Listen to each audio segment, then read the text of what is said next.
Salut mes pirates, c'est le Captain Crochet. Boum pour une nouvelle discussion Hall of Fame. Et celle-là, elle est un peu surprise, puisque c'est la première qui concerne stricto sensus un athlète français. Et pour cela, j'étais obligé d'inviter la référence en boxe française sur YouTube et tous les réseaux. Il est en direct depuis son studio. C'est Greg de Go Boxing News. Salut Greg. Salut à tous. Salut Greg, écoute, ravi de te recevoir pour cette nouvelle discussion Hall of Fame. Avec Cette, plaisir. cette série s'est centrée évidemment sur des boxeurs internationaux depuis maintenant quelques années. Et dans cette optique, pour la première concernant un Français, eh ben, ça me fait plaisir de te recevoir puisque tu es un acteur de la scène française grâce à tes réseaux sociaux qui cartonnent, Instagram, Facebook, YouTube, évidemment. Vous connaissez mieux que moi les amis. Et ça me fait plaisir de parler avec toi d'une carrière que je suis persuadé tu as suivie au plus près. Au plus près, c'est la carrière de Jean-Marc Mormec. Voilà. Ouais, plaisir partagé parce que regarde, moi j'ai 32 ans, je suis de 1989 et mon mec, je le suis depuis 2002. Tu vois, donc j'ai commencé à le suivre, j'avais 13 ans, mais quand je te dis le suivre, c'est vraiment le suivre de très très près, tu vois. Voilà. Donc jusqu'à la fin de sa carrière, bien sûr. Donc c'est vraiment un boxeur qui m'a fait rêver dans mon adolescence. Et voilà, c'est un plaisir pour moi de parler de lui avec un connaisseur comme toi. Ah, bah, merci. Bah, et Mormec, tu connais peut-être ma question, ma première question habituelle à mon invité, c'est comment tu découvres Jean-Marc Mormec? Alors, tu viens de nous dire 2002. Ouais. J'ai l'impression exactement comme moi. L'occasion, c'était son championnat du monde par hasard? C'était un championnat intercontinental, il me semble, non? WBA à Marseille? Contre Brudov, non, je crois? Je Ah, sais plus. d'accord, d'accord. Donc, ok, ok, tu le Parce que découvres non, avant. Vas-y, vas-y. c'est un championnat du monde, c'était après, il me semble, non? Ouais, ouais, certainement. Mais c'est en 2002 aussi, son championnat du monde. C'est en février 2002. Donc, Ouais. je pensais que tu parlais de ça, mais Ah, ben donc, alors tu le c'était découvres ça, avant. c'était le combat à Marseille, c'est ça? Le combat à Marseille sur la plage, là. Donc, c'est juste avant. Je me C'est rappelle ça? plus, je te jure. Voilà. Moi, Ouais, c'est pas, sûrement, c'est sûrement, pas grave. sûrement. C'est pas grave. Moi, je te dirais en tout cas que Mormec, il m'apparaît. En tout cas, voilà, c'est depuis 2002, quoi. Ouais, moi, il m'apparaît aussi en 2002 pour son championnat du monde contre Virgil Hill. Et Voilà, contre Virgil Hill. c'est une, comment dire, presque une surprise parce que on n'est pas encore, il n'y a pas encore les réseaux sociaux justement, il n'y a pas encore YouTube, et c'est comme si un athlète vraiment de qualité m'était complètement passé au travers. Tu sais, j'avais en Mm, aucune manière découvert sa progression pour aller jusqu'à un titre. ouais. En gros, je connaissais bien mieux l'adversaire Virgil Hill, je connaissais Ah bien oui, mieux que Jean-Marc Mormec ce soir-là. Donc c'est une vraie découverte pour un championnat du monde, ce qui est assez rare quand même. Découvrir un compatriote pour son championnat du monde ce jour-là, c'est assez rare. C'est pour ça que ça m'avait marqué. Et donc, c'est euh, un peu bizarre puisque je vais te dire, encore aujourd'hui, tout son début de carrière, finalement, je le connais pas. Je le connais toujours pas. ouais. Et donc, il faut redire à nos auditeurs que la carrière de Jean-Marc Mormet commence dans les années 90, donc cette période faste pour la boxe française. Voilà. Alors, en 97, et ça commence euh, à la dure, et surtout dans une catégorie là où on ne va pas le connaître, chez les mi-lourds. Mm. Ça commence chez les mi-lourds, En réalité, 97. Vas-y, vas-y. En réalité, ça a commencé en 95, mais il a fait Ouais, juste 3 4 combats. Après, il a eu une blessure à la main, ce qui l'a écarté des rings pendant pratiquement 2 ans. Donc, effectivement, sa carrière, elle commence ouais, réellement en 97, comme tu l'as dit. Ouais. ouais. Et en Euh, 98, il me semble, il a été champion de France des mi-lourds contre Alain Simon. Mais c'est vrai que, bon, moi, personnellement, j'étais un peu jeune, j'avais 9 ans. Mais ouais. personnellement, je pense que pas grand monde, à part vraiment les puristes de la boxe, ne le connaissait à ce moment-là, tu vois. Puis il n'y avait pas trop Internet encore à ce moment-là, donc forcément, Et puis, on avait moins de ouais. facilité à connaître les boxeurs. Alors, je pense que les plus aficionados d'entre nous en France l'auront certainement découvert dans des sous-cartes de soirées françaises diffusées sur Canal. Ça me paraît plausible. Moi, en tout cas, c'est sûr, j'en ai pas le souvenir. pas souvenir. Mais donc, c'est une carrière qui commence à la dure parce que malheureusement, il va subir, je crois, ses 2 défaites, genre dans ses 5 Ouais, premiers combats. Mais c'est c'est des ça, ouais. défaites. Voilà, mais c'est pas pour te dire qu'il a, il n'y a rien qui est facile. Tu vois, il n'est pas facilité. Tu sais, il n'est pas pris pour une carrière facile. Alors déjà, les Français n'ont pas vraiment l'honneur d'avoir ce genre de carrière américaine, tu sais, où le mec, il est signé et puis le petit prospect, ça se développe bien pour lui. Non, non, ça la dure tout de suite. Voilà. Mais il trouve ses marques. Et puis, comme tu le dis, très vite, un titre de champion de France des mi-lourds, très très vite. Et puis finalement, le mec, pendant plusieurs années, mais il va aller très haut chez les mi-lourds, et ça, on ne s'en rend pas compte. C'est que Ouais, ouais. au bout d'un moment, ça dispute des combats pour être très haut classé, ça discute des combats intercontinentaux, mais qui faisaient Mhm. office de très bons classements. Et finalement, euh, selon toi, qu'est-ce qui fait que Mormec n'a pas eu un titre chez les Milours? Est-ce que c'est juste les circonstances, les opportunités, ou aussi lui qui se dit non, il faut que je change de catégorie? Parce qu'il était vraiment proche. En termes de classement, il était vraiment proche d'avoir son Ouais. champion du monde chez les Milours. Alors, je pense que c'est une question d'opportunité, mais aussi peut-être une question de poids. Je pense qu'à l'époque, il devait peut-être un petit peu galérer à faire le poids Il devait se en tuer. mi-lourd.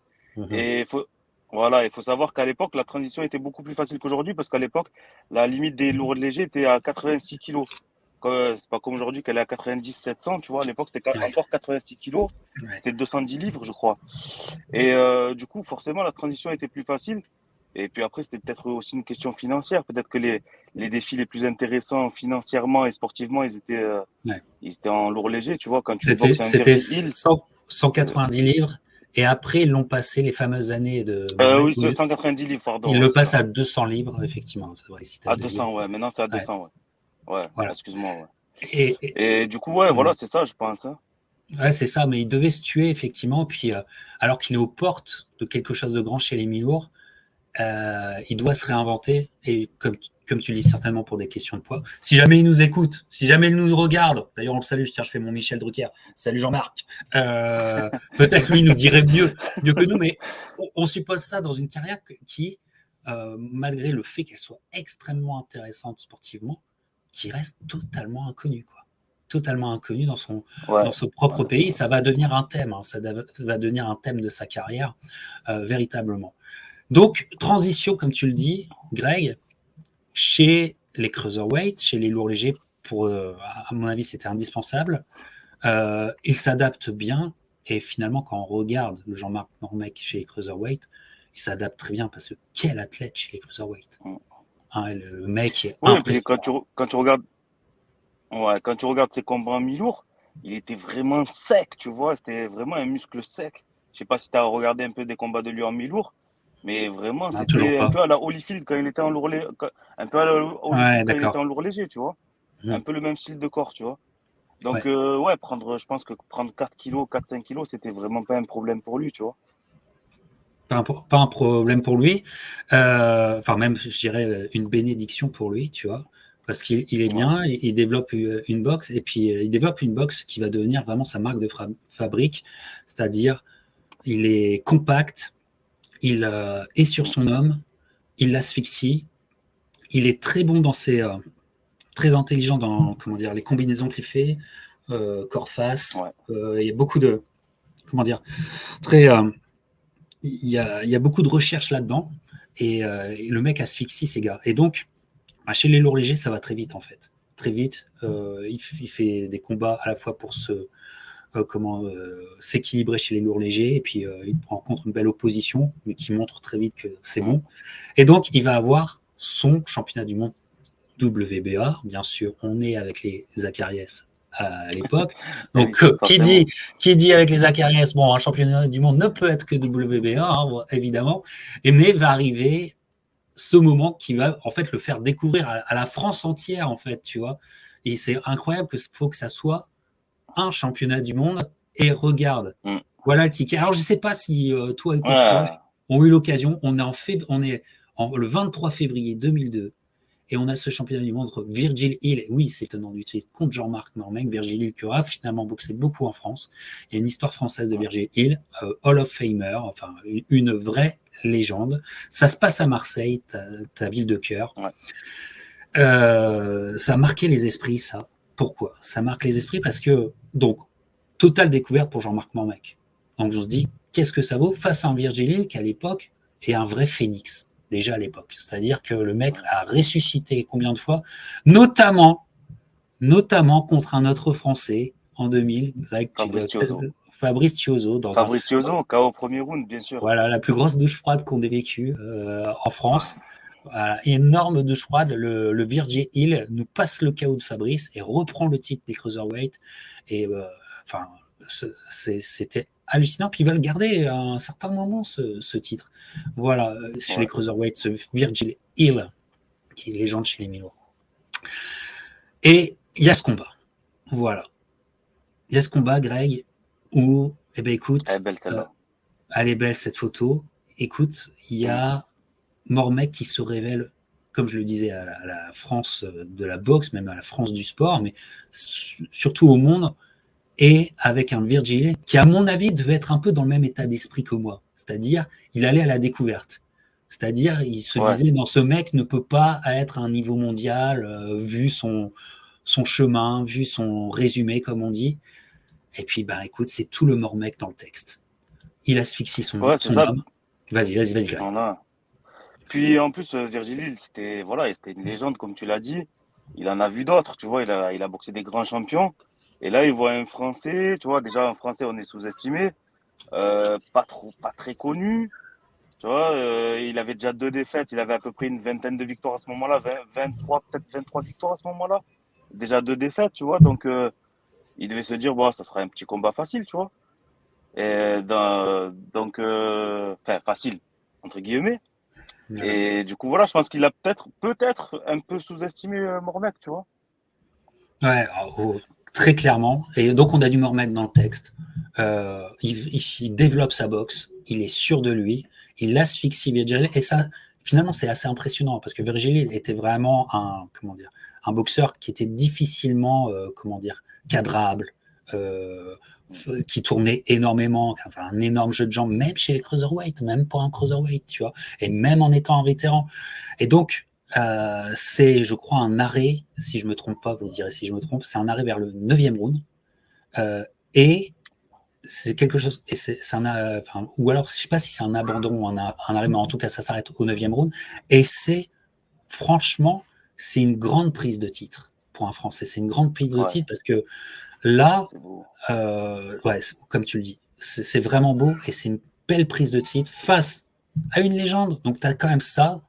Et à partir de là, j'ai envie de te dire que la France de la boxe essaye de rattraper son retard. De là, je me souviens très bien qu'il y a une grande interview dans l'équipe magazine, qui à l'époque encore, c'est quelque chose d'être dans l'équipe magazine. Tu vois, il y avait encore ce prestige-là. On découvre le Mormec.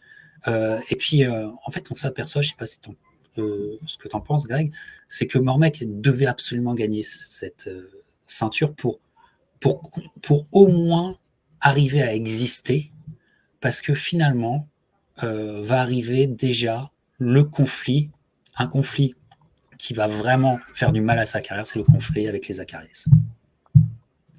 Ouais, c'est ça. Je pense qu'il l'aurait un peu mis à la poubelle, tu vois, s'il n'avait pas gagné ce combat-là. Malgré que voilà, c'était quand même Virgil Hill en face, qu'il avait, je crois, 38 ans à ce moment-là, Virgil. Ouais, c'est ça. 36 ans ou 38 ans, ouais. 38 ans. Donc, 38, ouais. Donc, mais Mormec, il se devait de gagner ce combat parce que je pense que derrière, il serait parti à la poubelle, je pense. Donc, un niveau de pression dans son esprit qui devait être hallucinant quand même. Et le mec performe, quoi, tu vois. Donc, ça notait. Ouais. Quand tu joues ta carrière sur un combat, que tu te dis, putain, ce soir, j'ai pas droit à l'erreur, mais en même temps, j'affronte une légende. Tu vois, qu'un an et demi avant, il a mis KO au premier round Fabrice Thiozot, qui était l'un des meilleurs boxeurs français. Ça doit être quand même pesant, tu vois. Ah, tout à fait. Et il le fait, quoi. Après, le combat contre. Pardon. Vas-y, Ouais, et vas-y. le combat contre Chozo, je le prends pas non plus trop en référence quand même, parce que pour moi, je pense que c'est plus Fabrice C'est un Chozo qui a accident. perdu ce combat plutôt que Virgil Hill qui l'a mis. Voilà. C'est un gros Parce que tu accident. regardes le premier combat entre les deux, tu regardes le premier combat entre les deux, c'était quand même assez serré. Fabrice Chozo, il perd Très sur beau des combat. knockdowns, tu vois. Eh oui, qui se passe à Sinon, ouais, Levallois en 93.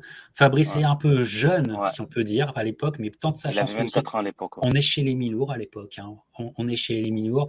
Ouais, Virgil Hill est peut-être dans son pic de carrière, surtout à cette période-là, en ouais, plus. ouais, ouais, Donc, ouais, c'est la clair. performance de Fabrice était énorme. Mais toujours est-il que la douche froide et l'accident est arrivé et que Bien sûr, Hill, ouais. en tout cas, la droite, il l'a bien placée, hein. La droite, elle a Ouais, été oui, c'est bien clair, c'est placée, hein, clair. ça, voilà. Ce qui Ouais, c'est s'est, clair. ça s'est pas passé du côté de Marseille, ça s'est passé du côté de Lyon. Voilà, Ouais. on s'en souvient encore, c'était sur France 3. Voilà, on s'était sur France 3 et France 3 qui se lançait dans la boxe parce que Charles Bietri était arrivé sur France 3 et puis pour premier événement, boum, douche froide. Voilà, c'en était fini.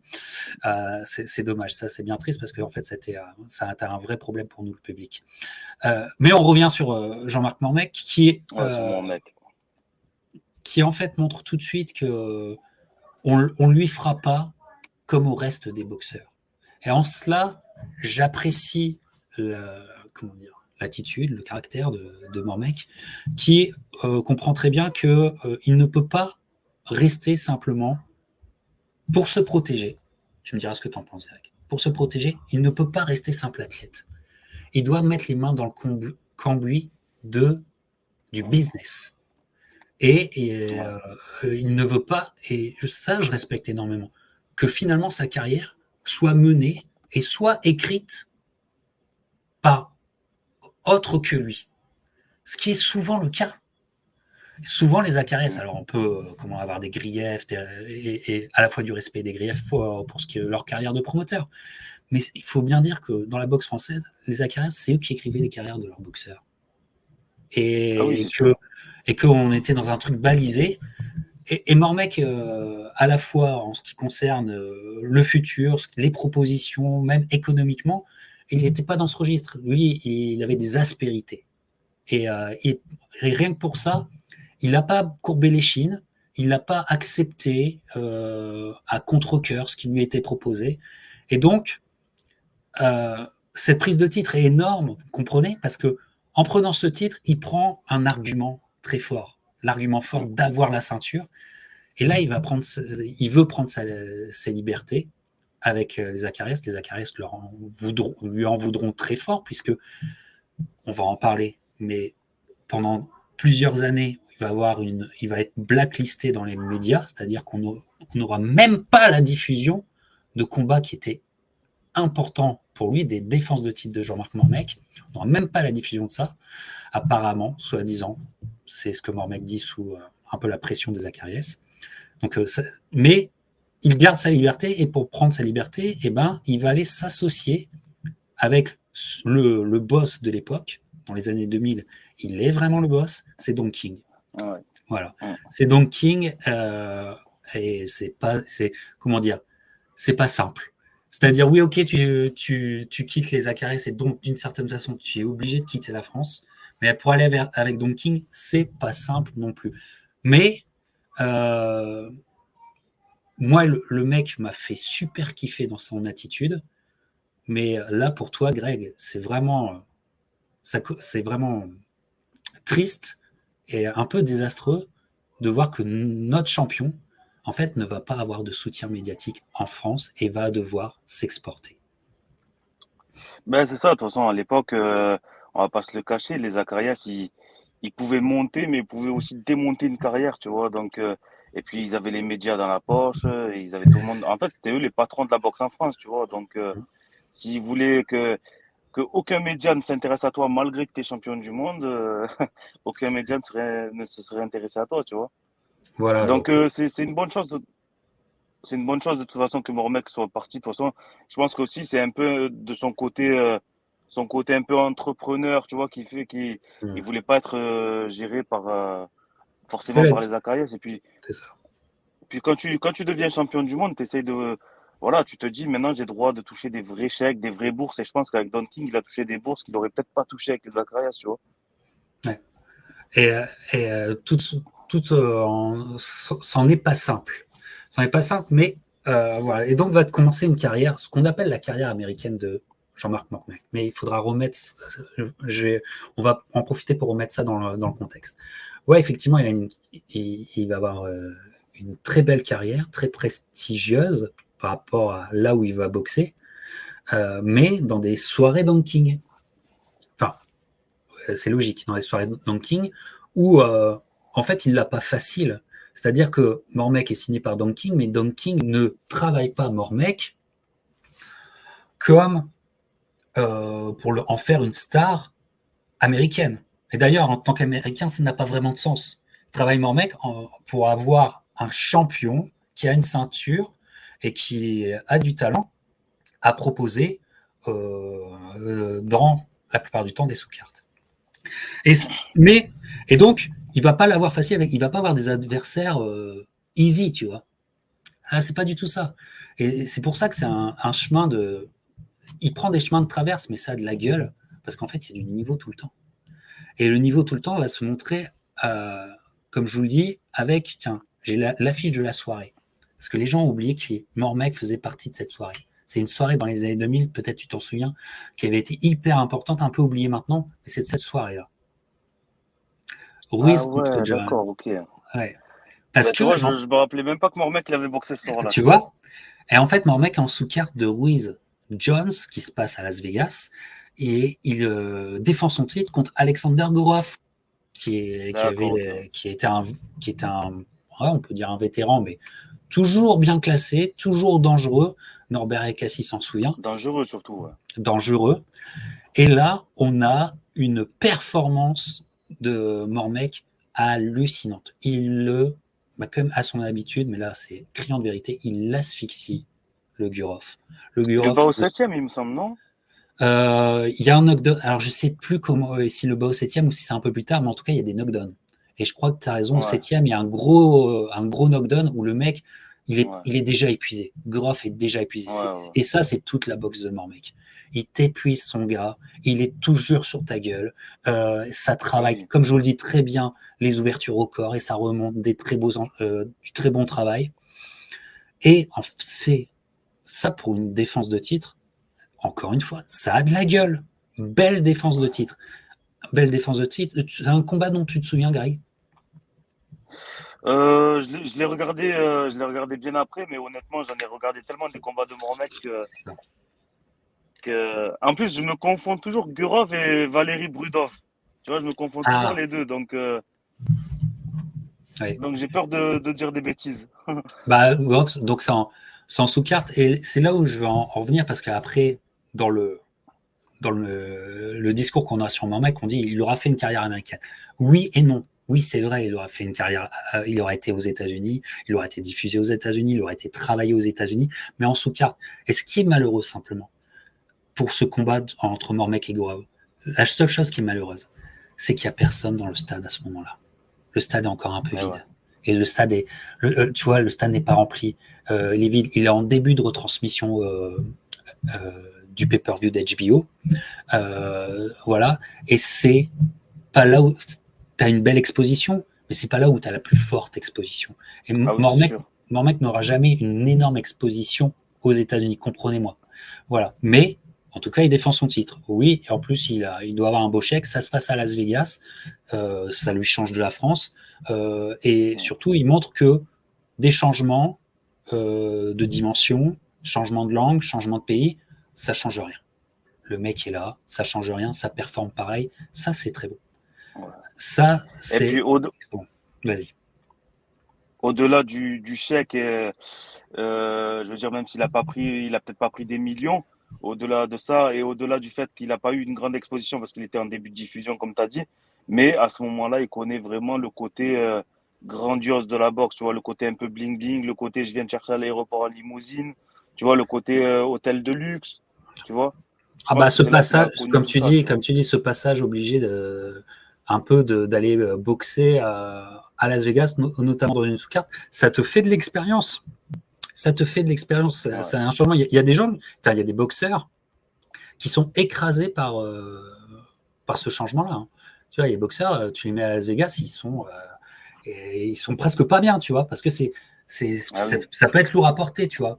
En plus, comment, pour les boxeurs, c'est une ville où tout de suite, tu as de la pression. Ouais. Et Mais tu, ça se passe bien. mais tu sais, juste pour te faire une petite parenthèse, je pense que pour un boxeur, c'est très important de connaître ces moments-là.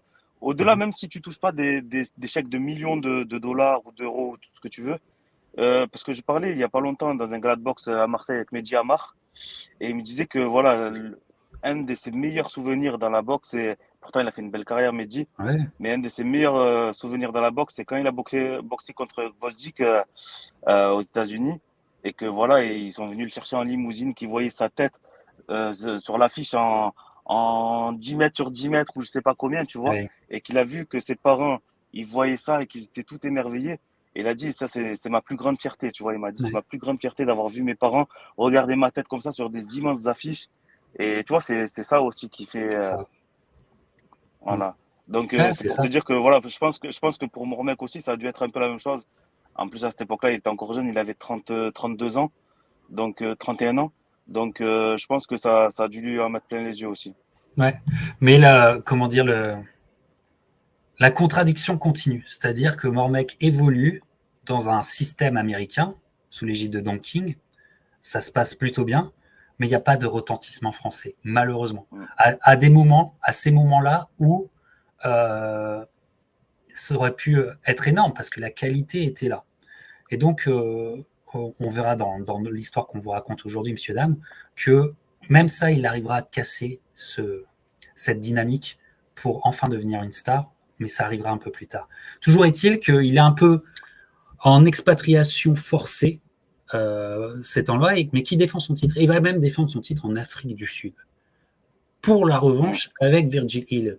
Tu vois, et là, c'est là que je pense que tu as raison, Greg, quand tu dis que Virgil Hill a dû être un peu condescendant et elle a un peu pris de haut sur le premier combat, c'est qu'il cherche à avoir une revanche quand même. C'est qu'il cherche Ouais. à retenter le coup. Et ça se passe en Afrique du Sud et dans une soirée À Donkey. Johannesburg.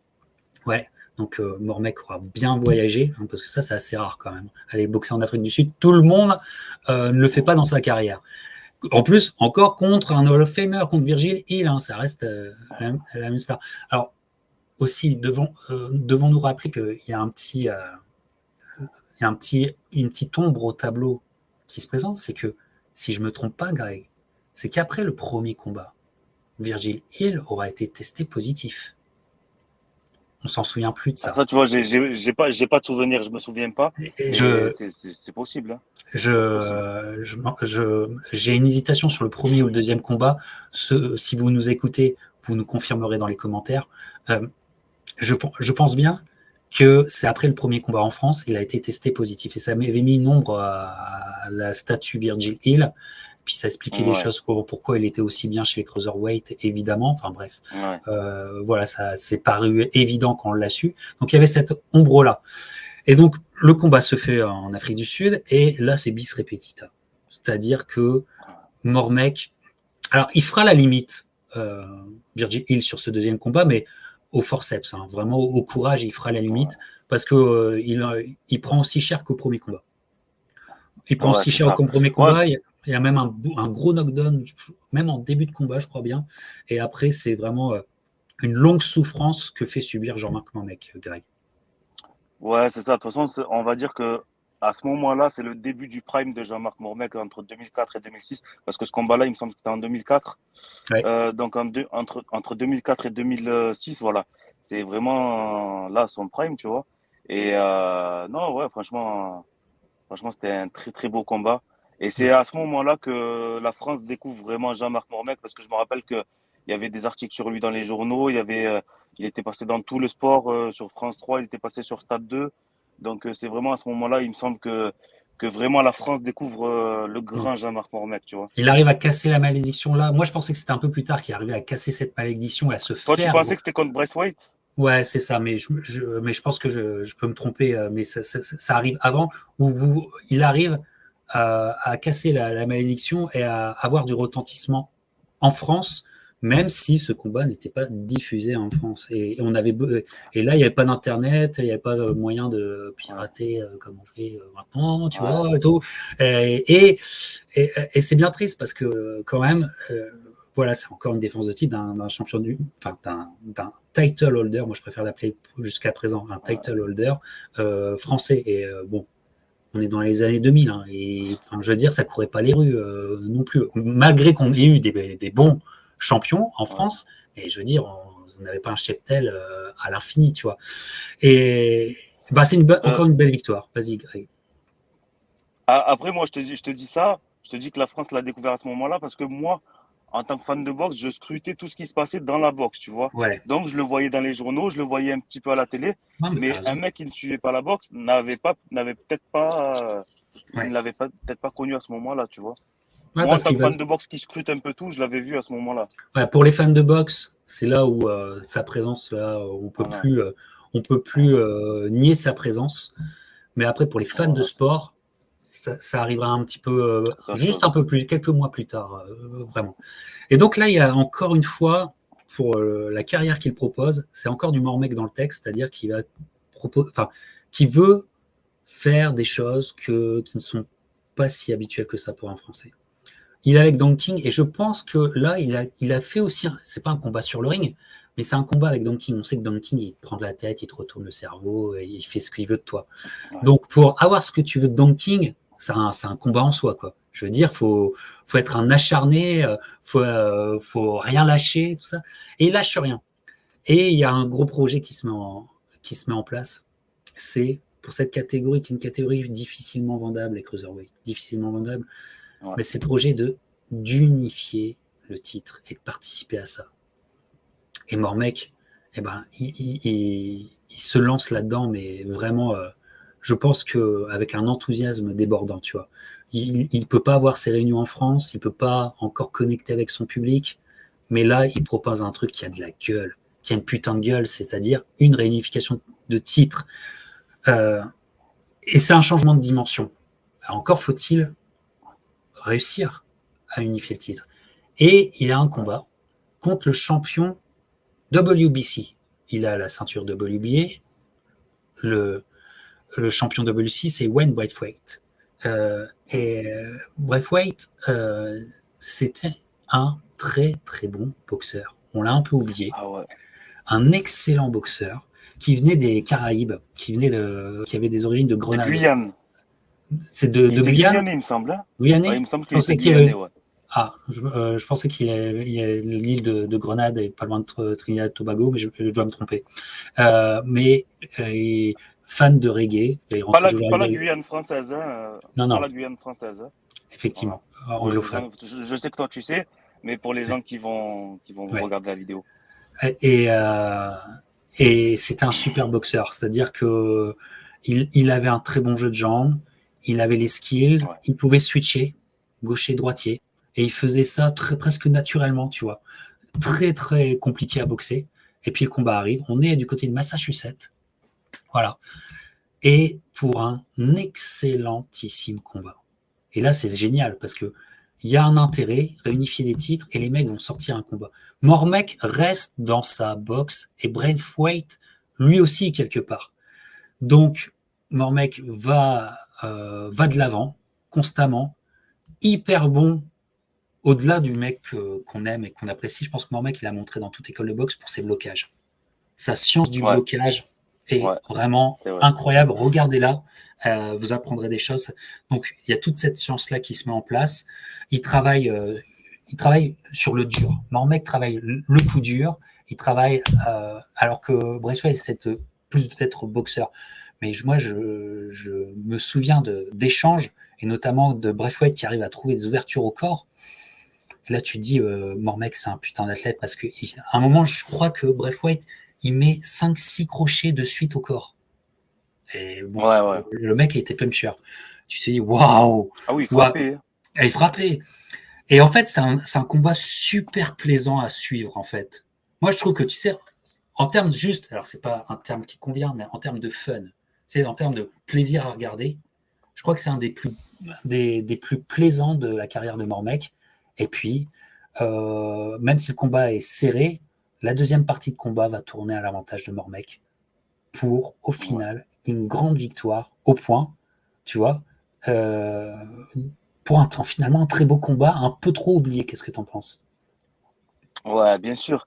Non, c'est vrai qu'on se rappelle de ces combats contre O'Neal Bell, contre David Haye, contre On va en parler, on va en Klitschko, mais parler. c'est vrai que celui-là, ouais, bien sûr.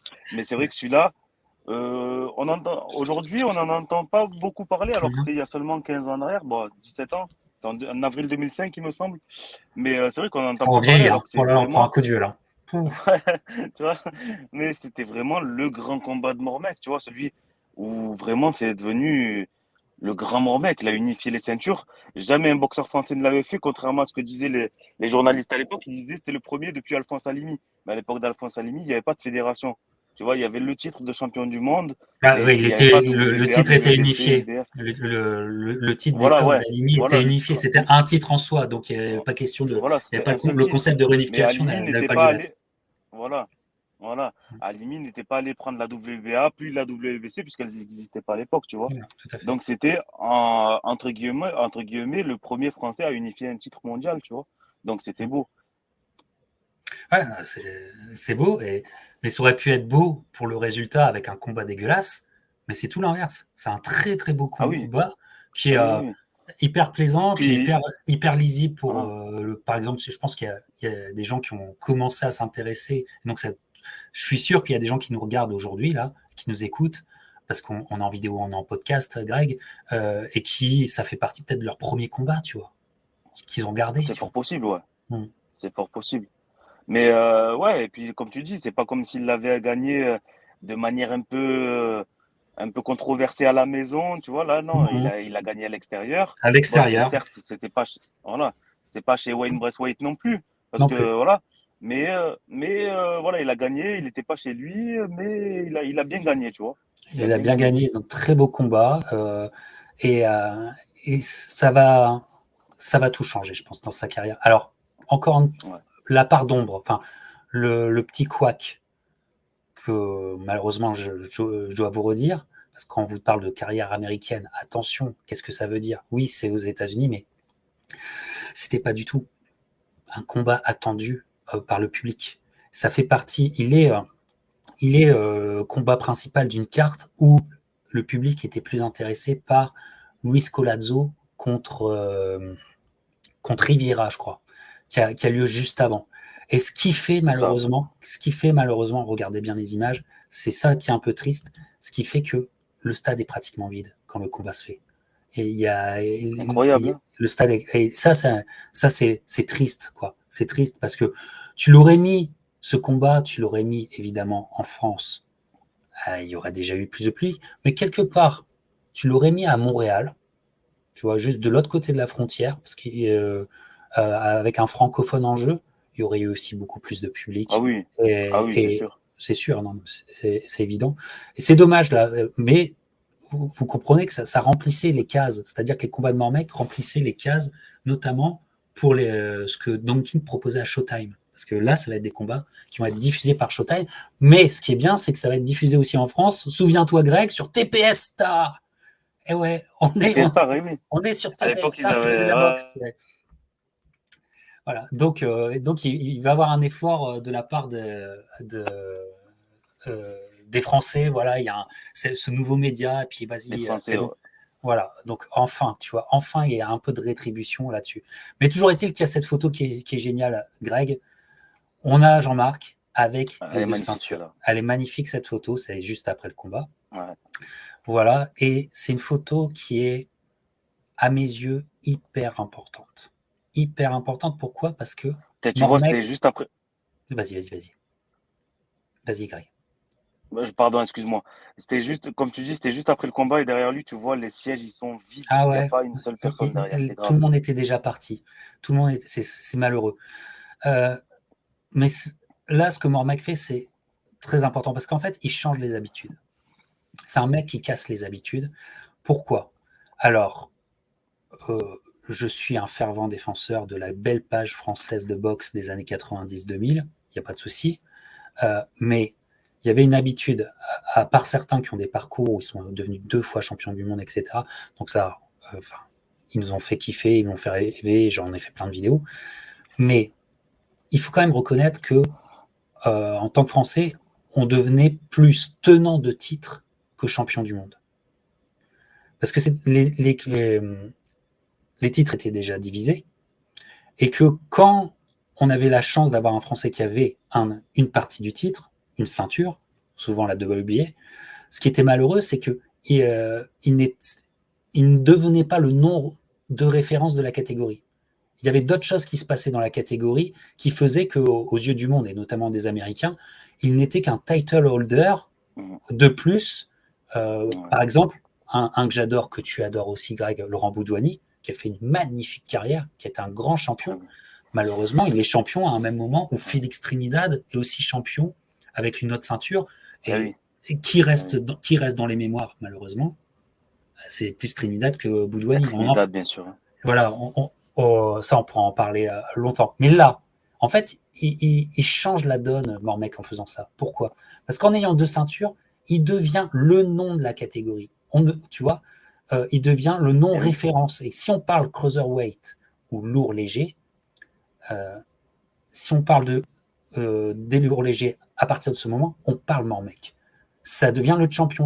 En fait, il devient le champion linéal. Et ça, pour des Français, c'est très, très rare. Il devient champion linéal. Il reconnecte avec la grande histoire de sa catégorie, c'est-à-dire qu'il connecte directement avec le dernier grand champion linéal de sa catégorie, Evander Holyfield. Donc, il y a ce continuum qu'il arrive à créer et qui fait que, voilà, maintenant, c'est l'homme de la catégorie à partir de ce moment-là, en ayant ces 2 ceintures. Et ça change une donne. C'est incroyable. Et donc, on continue dans ce processus, Greg, avec un truc, là, on l'a attendu. Là, la moutarde est montée, la mayonnaise a pris, on était comme des dingues, je suis sûr que tu étais comme un dingue, j'étais comme un dingue à cette époque-là. Dans l'avant-combat, on est dans les derniers instants de 2005, on va rentrer en 2006, 2006 a à peine commencé, on est encore en hiver, tu vois, on se dit, putain, on est en 2006 déjà et tout, voilà. Et puis regardez, même dans l'équipe. Début janvier.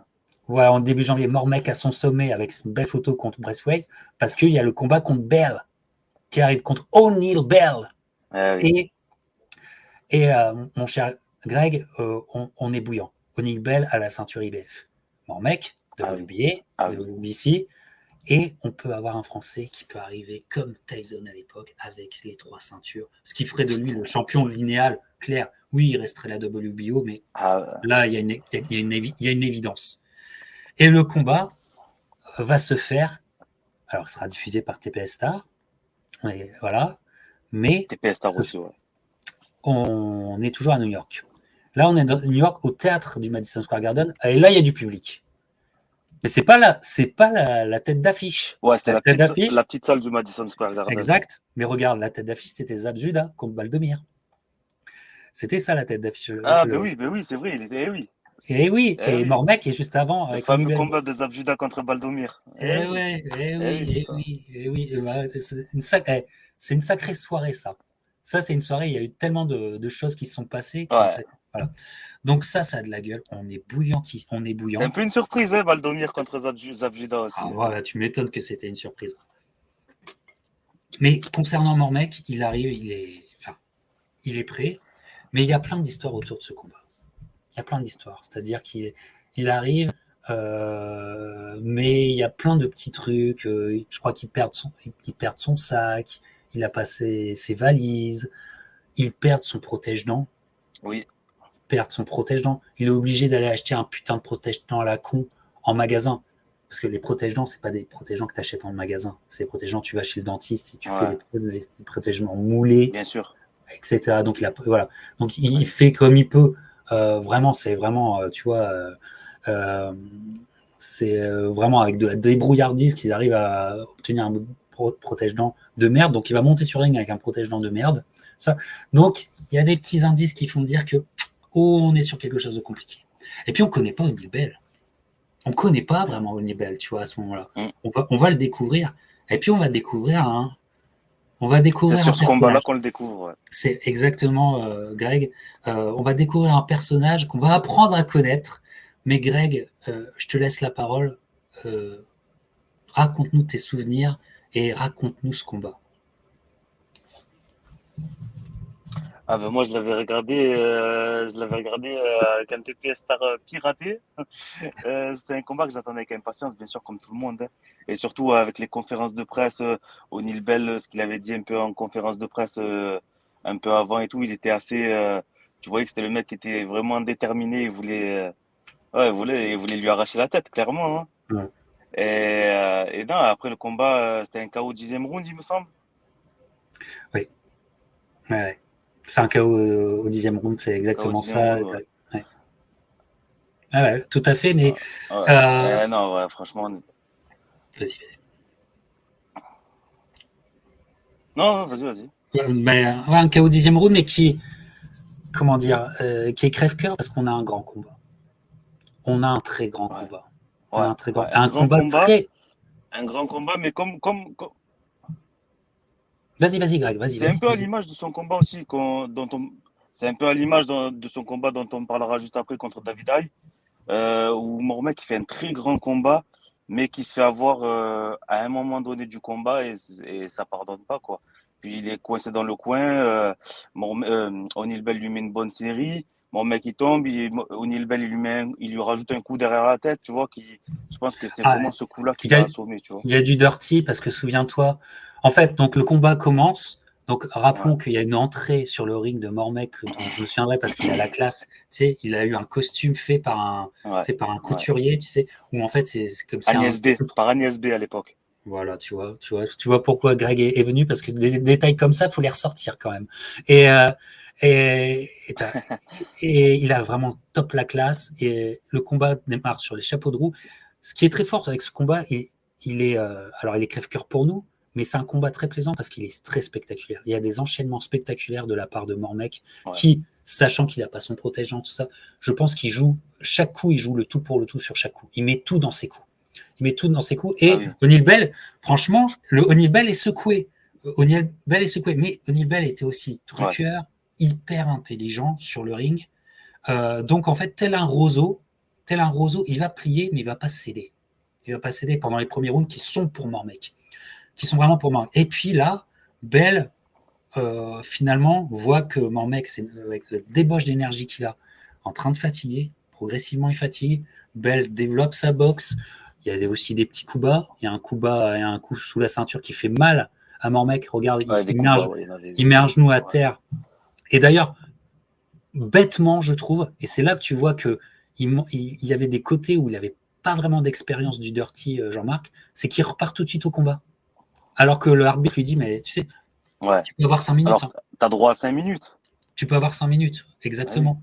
Tu vois, Emily, tu vois, alors qu'on voit ah qu'il oui, souffre, tu vois, il les prend pas, tu vois. Parce que je pense qu'il ah se dit oui. pas, ah non, mais je peux les prendre. Il réalise même pas, tu vois, ça. Et puis aussi, c'est là où on voit que, Je pense que c'était non, aussi une question de fierté, peut-être. ouais, ouais, malheureusement, voilà, malheureusement, peut-être mal placé à ce moment-là. Et on voit aussi que Mormec, on vous a décrit sa boxe, mais c'est un boxeur extrêmement clean. C'est-à-dire que finalement, il n'a pas la science du clinch. Ouais. Alors que c'est un boxeur qui va vers toi, qui t'asphyxie, il n'a pas cette science du clinch. Et face à O'Neal Bell, Mm. ça va poser problème. Parce qu'O'Neal Bell, lui, a la science du clinch, sait comment faire pour te fatiguer, pour te frustrer, effectivement. Et puis, sans s'en rendre compte, alors que le combat est toujours spectaculaire, spectaculaire, sans s'en rendre compte, ça passe du côté de O'Neal Bell à partir du 7e. Et puis, il y a Mm. au 10e un enchaînement, comme tu le disais, Mormec est pris dans un coin du ring et il y a Ouais. ça où il y a une énorme droite qui arrive. Bell, le Jamaïcain, basé à Atlanta, réussit le KO. Et puis il y a cette image, moi, qui était marquante, qui t'a marqué aussi, qui vous a marqué ceux qui nous écoutaient. Il y a cette image-là. Parce qu'on la Ah voit oui, sur l'écran. ah ouais, Il y a celle-là. l'image où, voilà, où il est, et il a le Ouais, regard ouais, hagard, même s'il se remet assez vite finalement, il se remet assez vite du KO, il est lucide assez vite ouais. quand le médecin le sculpte, ça se voit qu'il est lucide, mais l'image est impressionnante. L'image est impressionnante et Elle est malheureusement, dure, ouais, elle est dure. voilà, et malheureusement, on a une défaite de Jean-Marc dans un championnat du monde, mais dans un vrai, si je puis dire, c'est pas, tu comprends ce que je veux dire, Greg? Je vais dire un vrai championnat du monde. Non, dans un championnat du monde avec un grand C, où Ouais, c'est ça. le champion linéal allait advenir, où il y avait toutes les ceintures en jeu, à part la WBO, on s'en fout. Enfin, C'était presque, c'était voilà, le surtout à grand l'époque. championnat du monde cruiserweight depuis Holyfield. Ouais.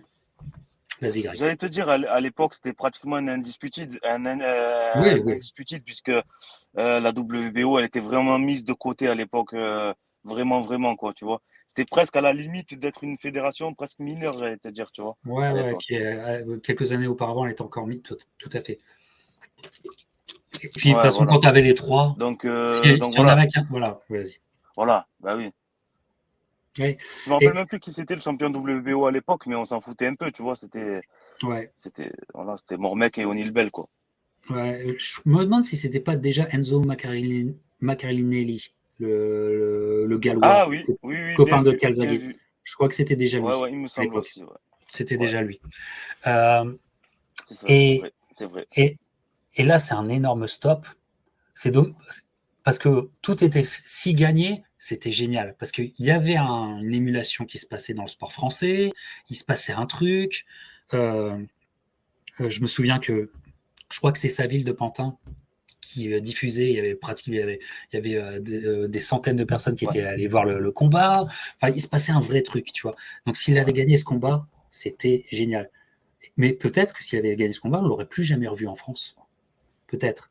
Là, il le perd, c'est un énorme ouais, stop. c'est ça, hein. C'est un énorme stop, mais il y a quand même les dividendes de sa carrière américaine qui sont enfin perçus par le public français. Et il est perçu à sa juste mesure, malgré la défaite, par le public français grec, parce que Mormec devient une star malgré la défaite en France. Ouais, ouais. Ouais, tu te souviens de cette Ouais, période? c'est ça. Et puis moi, pour revenir à ce que tu disais, ouais, bien sûr.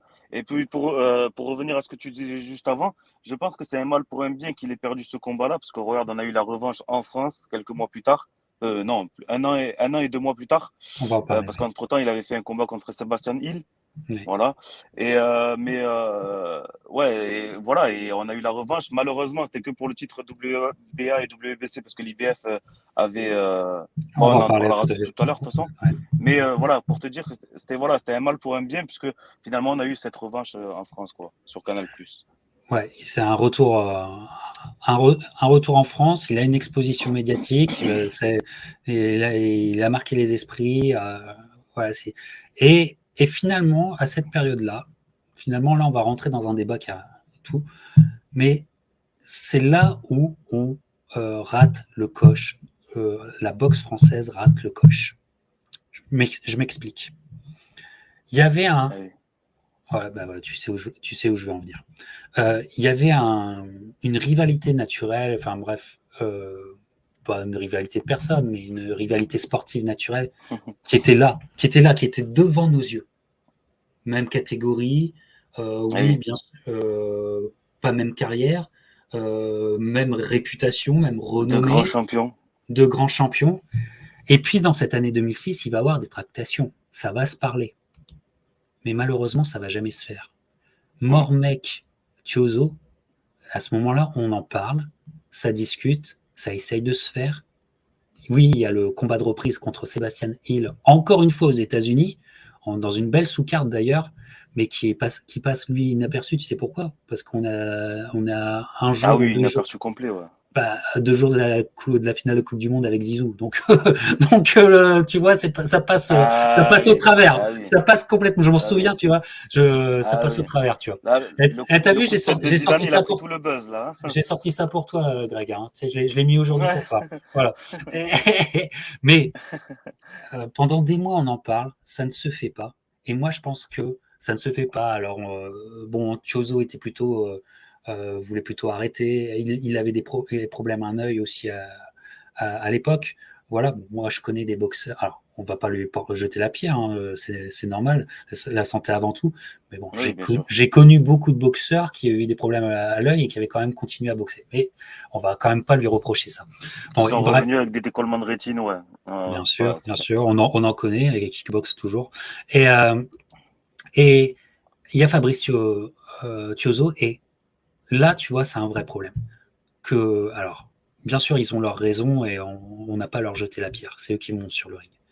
Mais pour la boxe française, c'est un vrai manque et c'est vraiment une occasion ratée comme rarement on en a vu. Parce qu'en fait, que des, que des combats franco-français avec une rivalité, avec ce niveau de médiatisation pour les deux, mais écoute, pour l'instant, on n'a pas revécu ça, hein. Pour l'instant, cette occasion ne s'est pas représentée pour nous Ah non. Français, hein. Tu vois? Mais Vas-y. ce niveau de médiatisation, ce niveau de médiatisation, comme tu dis, ce niveau sportif, parce que c'était deux très grands champions, et aussi c'était dans les catégories lourdes, tu vois, c'est les lourds légers, donc forcément que, tu sais, on sait que les catégories lourdes, ça attire beaucoup plus le public, tu vois, les poids Ouais. lourds, les lourds légers, ça attire beaucoup plus le public qu'un combat de poids plume. À tort ou à raison, on ne sait pas, tu vois, chacun ses goûts. Mais franchement, ce combat, il aurait facilement rempli un stade, je pense, hein. Oh oui. Oh oui, on aurait pu voir les choses en grand. Moi, comme tu le dis, je suis persuadé, on aurait pu voir les Ah choses en oui. grand. Et tu vois, moi, j'ai envie de le comparer, euh, parce que pour moi, c'est symbolique. Ça dit beaucoup de nous, tu vois, la boxe française.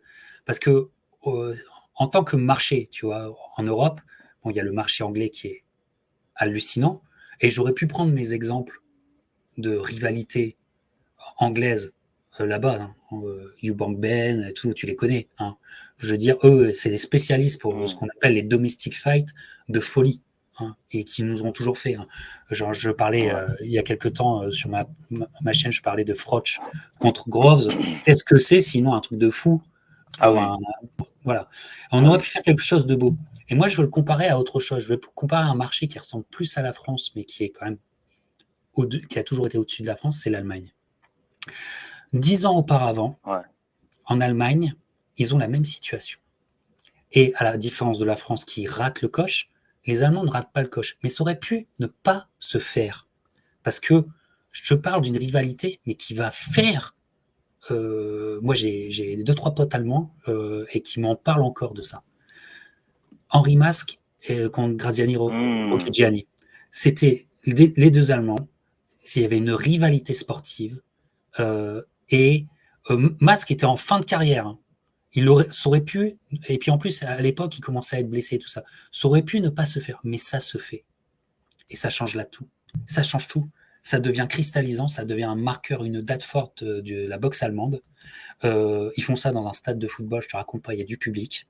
Voilà. Le combat est ce qu'il est, la rivalité est ce qu'elle est, mais ils délivrent le truc. Et ce qui fait que, en fait, ils font ça pour la boxe allemande, c'est génial ça break. Alors que en France, qu'on n'ait pas eu ça, Et moi je pense que pourtant, c'est un énorme manque. Vas-y, Gary. eh oui. Et pourtant, à- contrairement à Mormec et Fabrice Thiozo, Henri Masque était un peu à l'image de Sven Ottke à l'époque, un boxeur qui était jugé ennuyeux, tu vois, tu savais Ouais. que ça allait aller aux 12 rounds, c'était pas un boxeur spectaculaire, Ouais. c'était pas un boxeur qui allait mettre des KO fulgurants, Ah tu ouais. vois, foudroyants. Donc, et pourtant, il y a eu, comme tu dis, cet engouement autour du combat. Donc, imagine un peu un Mormec contre Thiozo.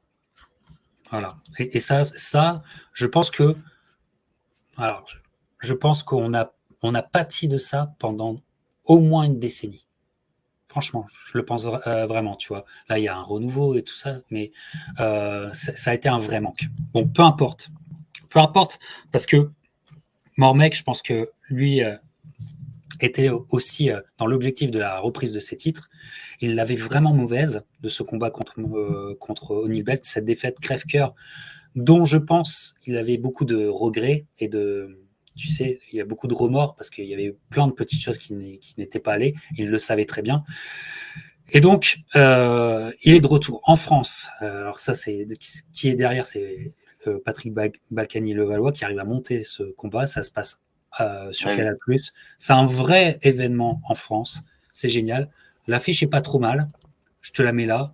Tu vois, Mormec Bell, la Ouais. revanche. C'est O'Neil Bell, le champion, mais qui vient, qui n'a pas boxé depuis, lui, et qui a certainement, qui vient parce que le chèque de Canal et Donkey est beau. Comme il n'a pas boxé, il a perdu la ceinture IBF. Ça, c'est vraiment dommage. Voilà, pour des questions aussi de taxes, à mon avis, il s'est départi de la Mhm. IBF. Ça l'a arrangé. Et puis, c'est une rivalité qui est géniale parce que, en fait, là, c'est une rivalité personnelle. Il ne pouvait pas s'encadrer. Onibel Oui. avait un malin plaisir à essayer de rentrer dans la tête de Mormec et Mormec euh, le détestait cordialement.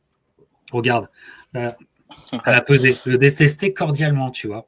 Et il arrive prêt avec un changement d'équipe, et là j'ai oublié le nom, j'ai un trou de mémoire. Il a cet Richie entraîneur américain, Giachetti. voilà, merci, qui est un vieux de la vieille à l'époque, qui les a tous entraînés, de Larry Holmes Il avait entraîné Tyson. et Tyson, notamment en 97, et d'autres fois aussi. Enfin bref, c'était un entraîneur un peu affilié à Don King depuis des années, donc ils sont ça, et ils se mettent en place pour un combat qui va être, encore une fois, excitant, mais vraiment différent. Mais qui est vraiment différent, Ah oui, vraiment différent. avec vraiment deux parties complètement distinctes. Première partie du combat, qui se passe dans une très belle ambiance. Le Valois, ils étaient en feu ce soir-là.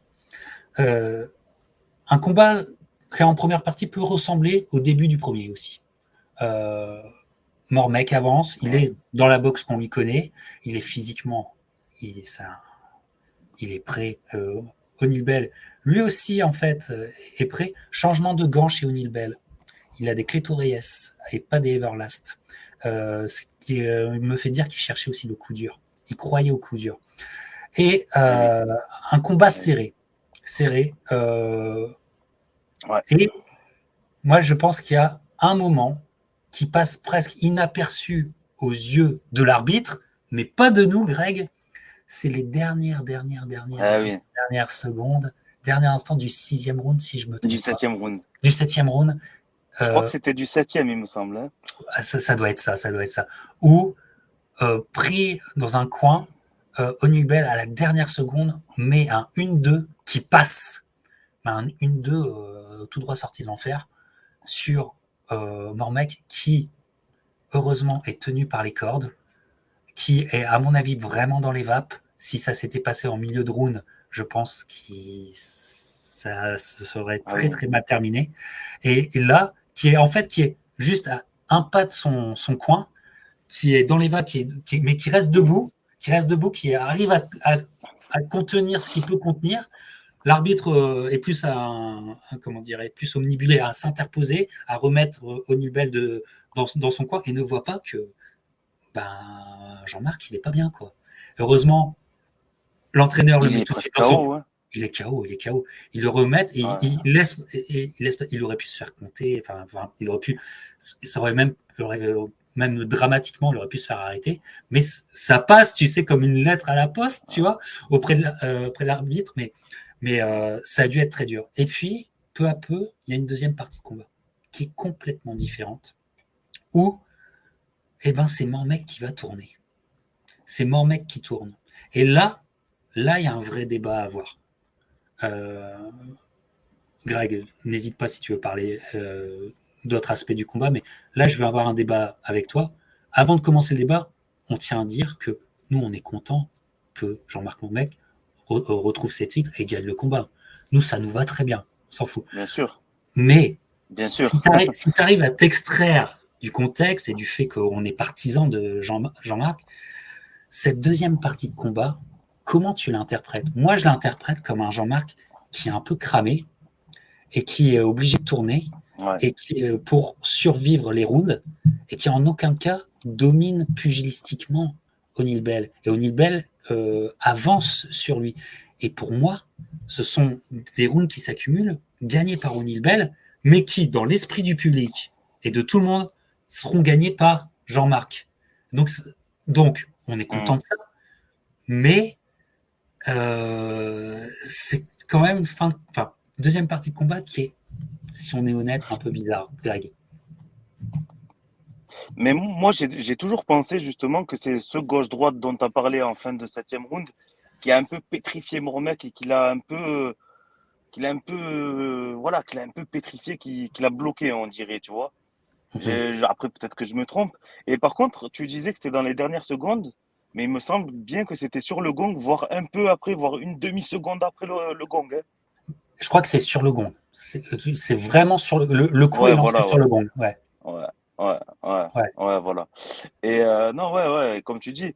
D'ailleurs, même le pointage à la fin, il est limite un peu généreux. Moi, j'aurais donné le même pointage, mais en faveur de O'Neal Bell, tu vois. Voilà, si Après, on est dur. ça fait des années que j'ai pas regardé le combat, hein.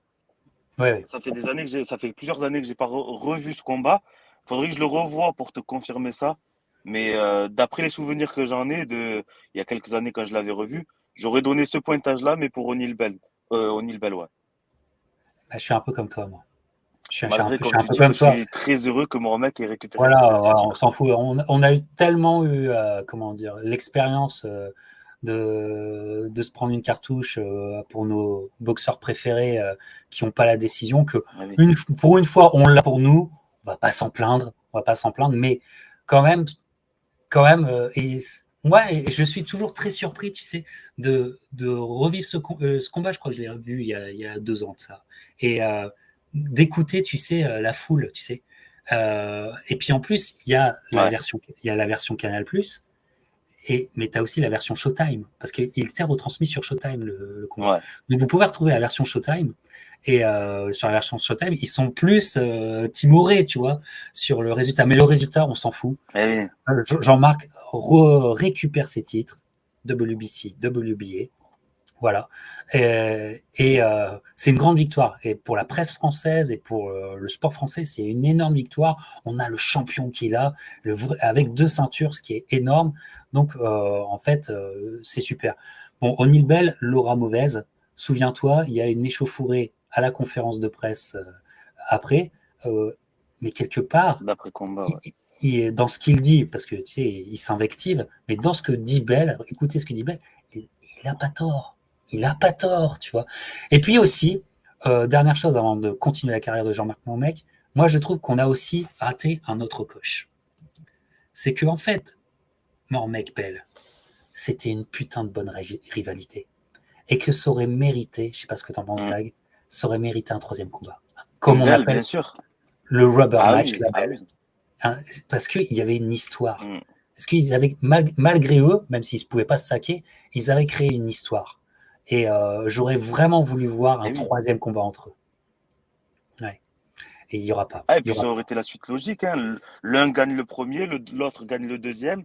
Forcément, t'as le troisième derrière, tu vois. Surtout que je pense que c'est un combat qui, autant au niveau des États-Unis qu'au niveau de la France, ça aurait vraiment attiré du monde, hein.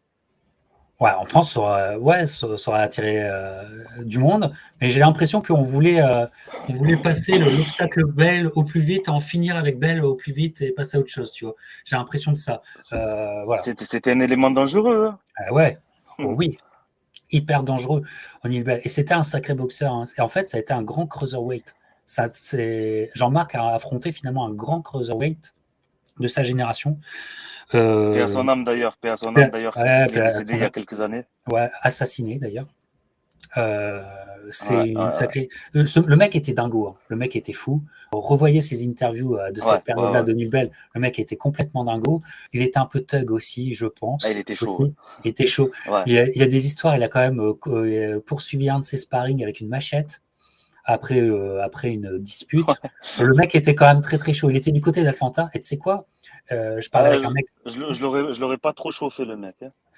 Ouais, et je parlais avec Michael Montero qui est basé à Atlanta, puis on disait, mais il y a en étant à Atlanta, tu as des livres à écrire, je lui disais, tu sais, il y a Vernon Forrest, il faut que tu écrives sur Vernon Forrest, et je lui dis, il faut que tu écrives sur O'Neal Bell. Il me fait, ouais, t'as pas tort et tout, mais il me fait, Vernon Forrest, je suis complètement d'accord avec toi, mais tu sais, O'Neal Bell, si j'enquêtais, j'écrivais sur lui, ça m'amènerait à rencontrer des gens qu'il vaut mieux pas rencontrer. Ouais. Là, il a tout dit, Ah le oui. mec. Là, il a tout dit. Hein. Ah Donc, oui. c'était un sacré, le O'Neal Bell. Mais c'est une histoire. C'est une histoire. Renseignez-vous, c'est une histoire. Puis c'était un sacré bon boxeur. Truqueur, mais Ouais. un sacré bon boxeur. Frappeur aussi, hein. Bah, ouais, bah, il donnait pas il donnait pas l'impression d'être un frappeur, mais il l'était, comme tu dis. Il l'était vraiment. Il l'était, ouais, il l'était. Voilà. Et donc, en fait, va se passer un truc où, en fait, je me dis une belle avec O'Neal Bell, une belle avec O'Neal Bell, aurait été, peut-être plus intelligente parce que Mormec récupère les titres, mais pour son combat, il est obligé de prendre son mandatory. Et son mandatory, c'est pas plus simple que O'Neal Bell. Hein, parce que son mandatory. Alors, l'affiche est moche. Hein. Franchement, cette affiche-là, les affiches de boxe françaises, les amis, il faut faire des efforts. Hein, la France, écoutez-moi, vous avez deux efforts à faire, la ceinture de champion de France Incroyable. et faire des belles affiches de boxe, putain. Voilà, tu vois, qu'est-ce qu'elle est moche, cette affiche. Ah, celle-là, elle est Euh, vraiment laide, celle-là. elle est moche, hein, celle-là. Vraiment, le stagiaire, je sais pas ce qu'il a foutu, mais c'est moche. Et, et donc, même lieu contre David Haye, dont on sait que c'est une terreur. Ouais. Chez les cruiserweight. Mormec, il a des atouts. Premièrement, on sait déjà que David Haye a de plus en plus de mal à faire le poids. Faire la limite des cruiserweights, ça devient compliqué Ouais. pour David Haye. Et lui-même ne s'en cache plus. Et deuxièmement, en 2004, il y a eu douche froide pour O'Neal Bell contre un super boxeur, Carl Thompson. J'en ai parlé dernièrement. Carl Thompson. Le chat, The Cat, Carl Thompson, qui lui avait expliqué ce que c'était la vie. C'est-à-dire que le fringant le jeune David Haye, et il était allé un peu, comment dire, à plein pot, et s'était cramé un peu tout seul. Et Ouais. à l'endurance, Carl Thompson avait retourné la situation, lui avait passé un arrêt, c'est un arrêt de l'arbitre, c'est pas un KO, mais ça avait été une grosse défaite en Ouais. 2004. Bien sûr, il était revenu bien. Et le combat contre Mormec, ben, c'est très important pour David Haye. Il réussit à faire le poids, et on sait très bien que ça va sentir la poudre. On sait que c'est un énorme puncher, et que ce combat n'ira pas à la limite. Il n'ira pas à la limite. Donc, il y Ouais. a une excitation, Euh, enfin, et il y a un stress pour ce combat. ouais. Moi j'étais en stress, je pense que toi aussi, Greg. Alors, ouais, bah, déjà, pour te répondre, c'était un combat très important pour David Haye parce que il était champion d'Europe. Il a abandonné son titre de champion d'Europe pour faire ce combat, justement.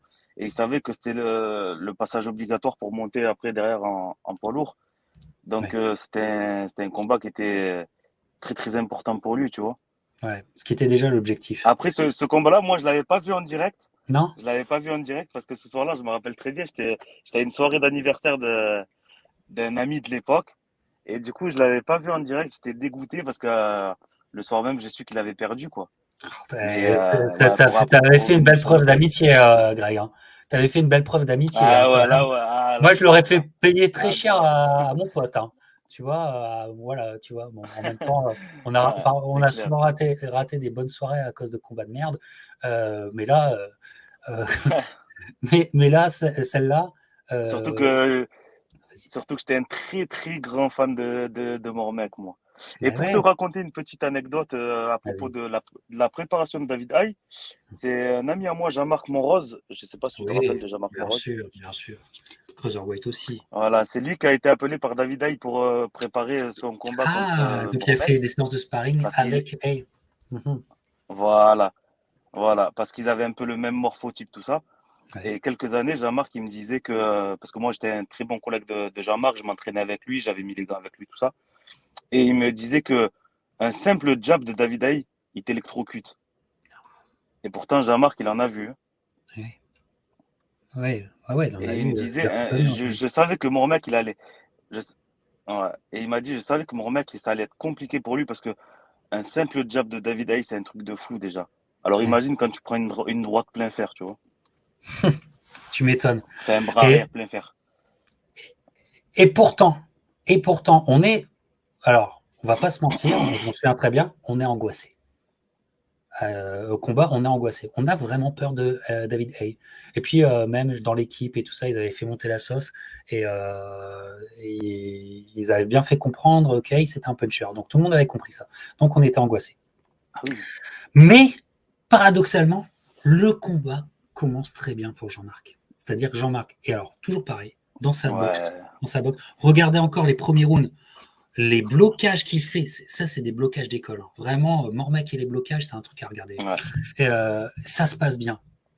Et de son côté, on a un David Haye auquel on ne s'attendait pas. C'est-à-dire un David Haye qui accepte que les premiers rounds soient pour Mormec et qui boxe Mormec. Et on a certainement l'une des meilleures performances en tant que boxeur de David Haye ce soir-là.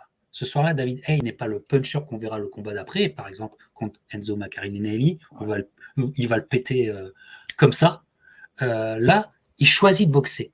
Il est très bon boxeur et regarde, parce que en fait, Haye est aussi très très bon. Les premiers rounds sont magnifiques à voir parce que des cruiserweights qui boxent aussi intelligemment et aussi appliqués, aussi posés, c'est pas tous les jours que tu vois des combats cruiserweight comme ça. Parce que Haye, lui aussi est dans le blocage, lui aussi se protège bien parce que les flancs, il sait très bien que ça va faire très mal au corps avec Mormec. Et ça aussi, ça bloque bien. Il a une belle vision, il voit les coups arriver. Les choses sont belles, appliquées, propres pendant 4 rounds, mais par l'envie, par la dynamique que Mormec fait, le début de combat est pour Mormec. Et il va même avoir erreur technique de David Haye, Mormec en profite tout de suite, et boum, je crois que ça se passe au 4e, si je me trompe pas. Au 4e. 4e, Mormec secoue et fait trébucher pour un knockdown David Haye. Et là, on se dit waouh, c'est ça. Il lui était presque la lumière. Hein. Comment dire, il a les chicken legs. Je pense qu'il est assez conscient pour tout de suite mettre un genou à terre, justement, et pour prendre le knockdown, tu vois. Mais ce qui veut dire qu'il a été sonné. Ce qui veut dire que Mormec, il a envoyé une belle. Ouais. Ah oui, mais tu le vois que David Haye, il est, comment dire, il est pas inconscient, tu vois, je dirais, comment dire, j'arrive même plus à trouver mes mots. Mais il sait ce qu'il fait, quoi. Il a le genou à terre, mais il sait ce qu'il fait, tu vois. Ouais. Il est touché, mais il est lucide. Voilà. Tout à fait. Ouais, voilà, il est lucide, voilà, c'est le mot que je cherchais, voilà. Ouais. Et en fait, il va être patient. Et il va reboxer très proprement et il va attendre. Il va attendre le moment, l'ouverture. Elle vient pas tout de suite, hein, parce qu'il y a le 5e, le 6e, où il est bon, puis il y a le 7e, si je me trompe pas. Tu me diras si je me trompe, je crois que c'est le 7e. Alors ça, on n'aime pas le regarder, on n'aime pas le revoir. Mais sur un enchaînement un peu d'école, tu sais, des directs, trouve une ouverture et touche Jean-Marc. Et ça se voit. Ça se voit. On est au centre du ring. Ça se voit. On est au centre du ring et il y a un petit moment de latence où David Haye s'en rend compte, lui saute dessus, fait reculer Jean-Marc jusqu'aux cordes. Et puis là, il y a un enchaînement avec ce crochet. Un très gros crochet du droit. Voilà, qui arrive un peu en haut de la tête, tu sais. Qui arrive derrière l'oreille. Ouais, derrière l'oreille un peu. Voilà, en haut de la tête, derrière l'oreille. Mais toujours est-il que Mormec a été touché avant ce coup. Et que ce coup-là, même mal donné, il est rédhibitoire. Et Mormec s'écrase pour un KO, finalement. Et finalement, un KO qui finit par arriver. Alors, quand tu connais la qualité de Haye, tu dis, c'était écrit. Mais non, en fait, le combat a montré d'autres choses. Et c'est un peu frustrant parce que c'est un KO qui arrive très vite, tu vois. À peine il est touché qu'il est KO. Mais il y avait eu du très bon travail derrière, du travail champion, qui fera dire, et c'est là où je me dis que c'est un combat de qualité à revoir et encore revoir, malgré le crève-cœur que c'est que Haye aura toujours des louanges à donner à Mormec. Et Haye, il pouvait être dans le trash talk aussi. Hein. Il pouvait, il pouvait être de mauvaise foi, il pouvait être dans le trash talk. Mais sur le cas Mormec, Haye a toujours eu le même discours. Un discours de respect, un discours de c'est un grand champion, ce mec. Il a toujours tenu ce discours-là. Ce qui veut dire, qui pour moi veut dire des choses. Ouais. Est-ce que tu as... Surtout venant de David Haye, hein, parce qu'on le connaît, on sait qu'il se gêne pas pour trash talker, tu vois. Donc, Exactement. Donc, et c'est vrai que pour revenir vite fait sur le combat, vas-y. C'est un peu un combat que, comme je te disais tout à l'heure, que je compare un peu sur certains points au premier combat contre O'Neal Bell, parce que c'est pas un combat où Mormec il a été touché plusieurs fois et qu'à la fin il tombe KO parce qu'il s'est fait laminer pendant tout le combat, tu vois. Non, il a eu des moments forts et vraiment une des seules fois où il y a un enchaînement qui passe plein fer, et ben, c'est là qu'il se fait toucher, qu'il tombe KO, quoi, tu vois. C'est ça. C'est ça. Alors là, c'est une douche froide pour mon mec. Voilà, c'est un gros stop. Mais sa carrière est. Enfin, il en a encore, comme Rocky le dit, il en a encore dans le basement. Euh, et en fait, il va prendre son temps, évidemment. Et puis, il va se réinventer.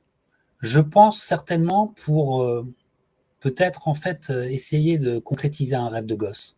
Je sais, tu me diras ce que tu en penses, Greg. C'est-à-dire que Mormec fait le grand saut, il se réinvente, et quelques temps plus tard, ça sera la dernière Odyssée de Mormec, mais qui pour un Français ça a de la gueule. Il se réinvente chez les poids lourds. Alors, bonne ou mauvaise idée, je ne sais pas. Je ne sais pas. Je ne pense pas que, malgré tout, les poids lourds, c'était pour lui. Je pense qu'il va faire illusion par rapport à ses premiers combats poids lourds avec des adversaires qui lui vont bien, en fait. Tu vois, et même des Ouais. adversaires qui deviennent qui avaient une renommée. Au Kwendo, il avait quand même affronté tout Mm. le monde et il Ouais. le bat et tout ça.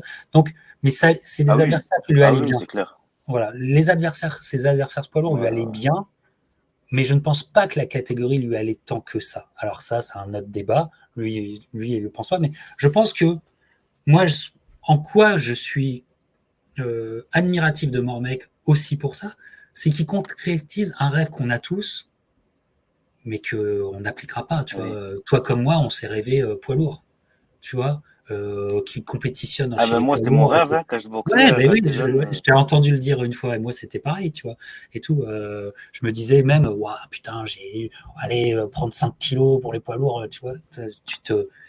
Enfin, mais en ce qui me concerne, c'est que du fantasme, c'est que de la fantasmagorie. Avec Mormec, il concrétise le fantasme, tu vois. Et ça, je trouve ça, enfin, je trouvais Mm. ça très plaisant. C'est une belle histoire qu'il nous a proposée. C'est une belle histoire mais une belle histoire qui va aller loin parce que le mec va prendre les opportunités et ça va aller jusqu'à un championnat du monde. Cette progression en poids lourd, avant de parler du voyage allemand, Craig, mais cette progression-là, je crois, c'est 3 combats Mm. poids lourds avant, on va le dire, avant Klitschko. 3 combats, ouais. Ouais. Qu'est-ce que Ouais. qu'est-ce que tu as à en dire? Ben, je suis tout à fait d'accord avec toi. Après, c'est un choix d'adversaire très stratégique. Et je suis tout à fait d'accord avec toi pour dire que c'est vraiment un choix d'adversaire qui lui convenait parfaitement parce que c'était pas des grands poids lourds, enfin, des poids lourds grands de taille. Ils faisaient tous à peu près 1m88 pour même pas une centaine de kilos, tu vois. Ouais. Donc, c'était pas un Klitschko. Donc, il y avait Fresso Cuendo, Vinny Madalone et Ibrahimov. Et ouais, non, après, c'était des poids lourds qui étaient classés dans le top 10-15 mondial. Donc, niveau classement, c'était stratégique. Un bon choix d'adversaire. Mais je pense qu'il aurait fallu qu'il prenne un poids lourd grand de taille aussi, un mec de 2 mètres parce que je me S'habituer rappelle que à ça. en conférence de presse ou en interview d'après-combat, il disait que il s'est retrouvé face à la montagne qui était Klitschko et en fait, il se disait, mais comment je vais faire pour le toucher, en fait? Ben ouais, mais c'est là où je comprends pas en fait. Parce que, bon, alors, quand tu as cette opportunité-là, quand tu arrives à travailler, parce que Mormec est aussi son propre manager, c'est pour ça qu'on doit, comment, j'ai beaucoup de respect pour lui, parce que faut bien comprendre que le mec, la plupart du temps, à chaque fois, il a fait 2 combats. C'est-à-dire qu'il a fait le combat pour monter le combat, et après, il l'a fait sur le ring. Eh Donc, oui. je dis pas en termes d'épuisement mental et tout ça, le mec est très fort. Le mec est très fort. Mais regarde, avant que Ouais. le combat se fasse, il le réalise quand même, ça. Regarde cette photo. Elle est criante, cette Eh photo, oui. Greg. Ah, c'est hallucinant, hein. C'est hallucinant. C'est C'est limite choquant une telle différence de taille, c'est limite choquant. Mais toujours est-il qu'on a un Français qui s'engage dans le championnat du monde des poids lourds, parce que Vladimir a la plupart des ceintures, et qu'à cette époque-là, en 2012, il y a encore son frère qui a la WBC. Je sais plus. Je crois que oui. Oui. Euh, Je crois que oui, parce qu'il est revenu en 2008. Il me semble qu'en 2012, c'était là vraiment à la fin, mais qu'il était encore là, ouais. Qui a encore, hein, c'est ça. Donc, ils vont remplir un stade en Allemagne, hein, parce que Klitschko remplissait les stades en Allemagne. Et c'est un combat, à mon À avis, Düsseldorf. ouais, alors lui, qui est le plus crève-cœur de tous, parce que c'est un non-combat. Mais il y a l'avant-combat qu'il faudrait Ah oui, rappeler. complet. Il y a l'avant-combat. Parce qu'il y a un choix de la part de Mormec, tu te dis, ça peut être un choix payant. C'est de prendre Kevin Rooney avec lui. Tu te souviens de ça? Eh oui, eh oui, Parce que eh ce oui. combat a Et été bien sûr. reporté. Il a été reporté. Et Ouais. pour la première date, il a Kevin Rooney avec lui. Apparemment, Rooney, Mm. enfin, apparemment, la relation était plutôt pas mal. Et ils avaient une stratégie.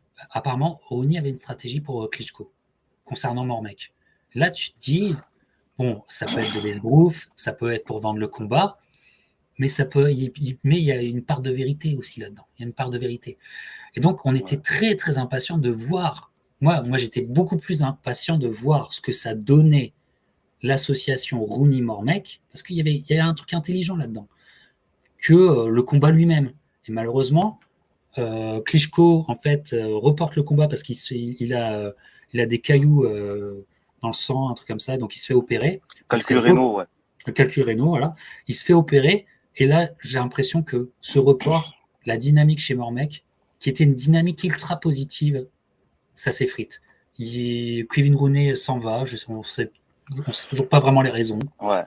Hein. Je sais pas si toi tu connais les raisons. Kevin Rooney s'en va. Non, ben, moi, je sais que la relation, enfin, en tout cas, la manière d'entraîner de Kevin Rooney, elle convenait pas trop à Mormec parce que je me rappelle que Ah, Mormec avait dit dans une interview ou dans une vidéo, je sais plus, il avait dit que Kevin Rooney voulait à tout prix qu'il fasse minimum 3 mises de gamme par semaine, 3 séances de sparring, et que Mormec n'était pas un grand consommateur de sparring, tu vois, il voulait en faire que une ou deux maximum par semaine.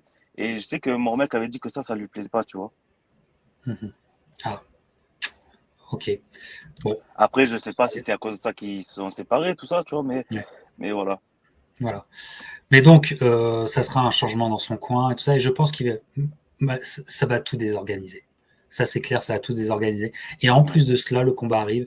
Et là, bon, ça peut arriver à tout le monde. Ça peut arriver à tout le monde. Mais le problème, c'est quand ça t'arrive et que le monde regarde. C'est là où ça la fout mal. C'est que Mormec est pas pétrifié, mais il est, comme on dit en anglais, les freeze.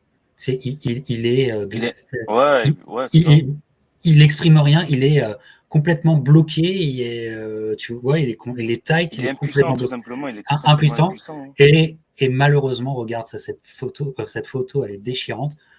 hein. Ben, c'est du velours pour Klitschko.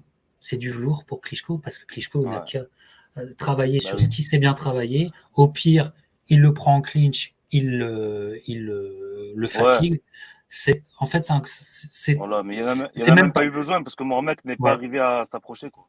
voilà, il y a rien en fait. Il y a rien. Enfin, il peut rien exprimer du tout. Donc, je te raconte pas la frustration pour lui d'abord, mais aussi pour nous parce que ben, Mm. c'est vraiment c'est une catastrophe industrielle et sportive qui arrive au pire moment. C'est dommage parce que Ouais. Mormec n'avait pas besoin de la victoire. Tu vois, tu vois.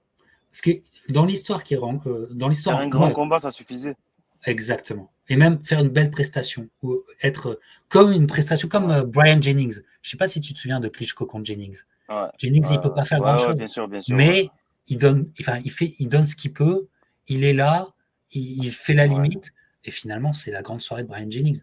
Mormec aurait pu avoir aussi ouais. ce genre de soirée qui aurait été génial parce que oui, ça aurait été une défaite, mais moralement et symboliquement, c'était une victoire. Tu vois, faire la limite contre Klitschko quand t'es pas Eh un oui, poids lourd, bien sûr. c'était une victoire, tu vois, Bah oui. morale, tu vois. Surtout le Klitschko de cette époque-là. Voilà.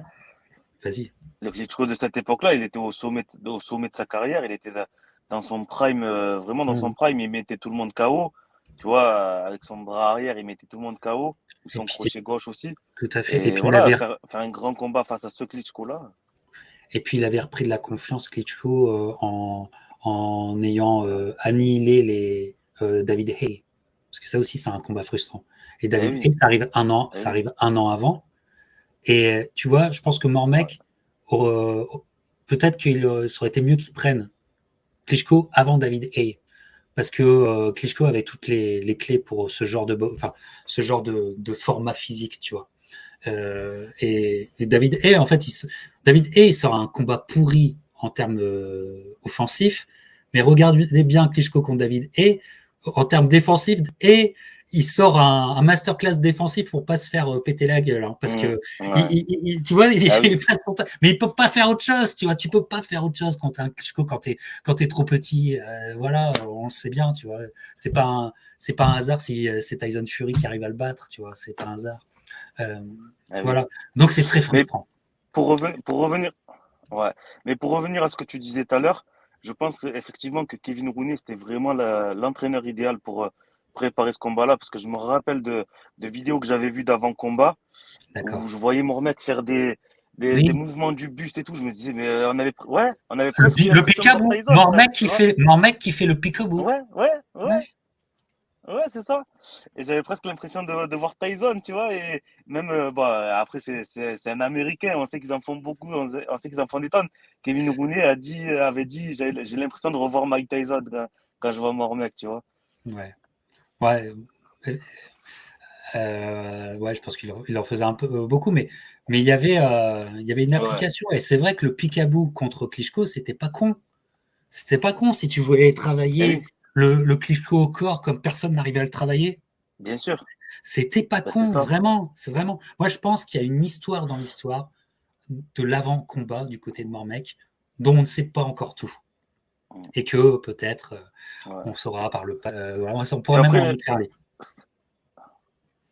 au-delà du fait que voilà, il a affronté le grand Klitschko, que lui, c'était pas un vrai poids lourd, qu'il était très petit pour un poids lourd.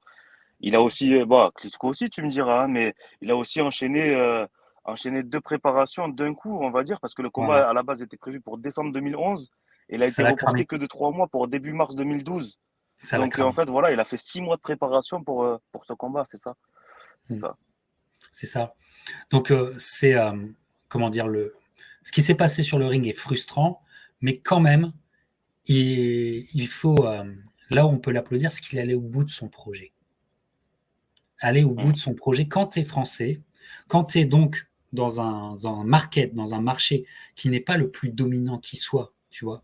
Donc tu peux être que le B-side et réussir à avoir ce combat-là. Moi, je trouve que déjà en soi, c'est un exploit et que ça a eu de la gueule. Et que Mormec Ouais. aura des combats un peu de l'ordre du jubilé, hein, parce qu'il en avait pas Ouais. fini avec la Contre boxe, etc. Masternak. Voilà. Mais quelque part, c'est anecdotique, ça. Mais toujours est-il que là, Ouais.